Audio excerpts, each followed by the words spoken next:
అండి. అంత బాగా అలాగే నాకు పాఠం రాదు కానీ పద్యం చెప్తాను.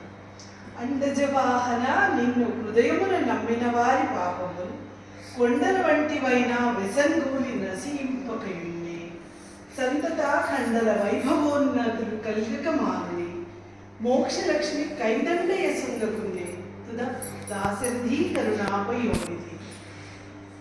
అండజ వాహన అంటే గర్భమంతుణ్ణి వాహనంగా కలవాడా, కరుణా సముద్రుడా శ్రీరామ, నిన్నే నమ్ముకున్నవాడు కొండంత పాపాలు చేసినా కూడా ఎలాంటి వారైనా వాడి పాపాలన్నీ పటాపంచలు కాకుండా ఉంటాయా?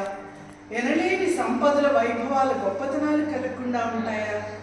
చివరికి అలాగే మోక్షలక్ష్మి అంటే మోక్షం వాళ్ళని వరించకుండా ఉంటుందా తండ్రి?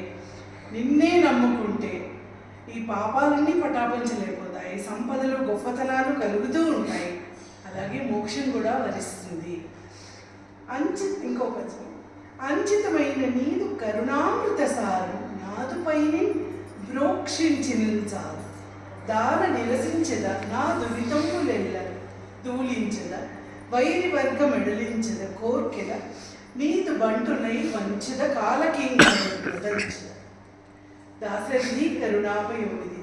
కరుణాసాగర ఓ దశరథ కుమార శ్రీరామ, మహామహిమాన్వితమైన నీ కరుణ రసాన్ని నా పైన రవ్వంత కురిపించిన, అంటే ప్రోక్షించడం అంటే ఓకే ఇలా చల్లడం అంతే, నాపై రవ్వంత కురిపించినా కూడా చాలు.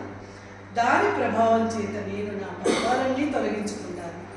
అలాగే శత్రు సమూహాలు అంటే అరిషడ్ వర్గాలను కూడా నేను జయిస్తాను. కోరికలను వదిలి నీ దాసుడనవుతాను. అలాగే యమభటులు వస్తే వాళ్ళని కూడా తరిమి కొడతాను. ఓ శ్రీరామ, నీ కరుణారసాన్ని నాపై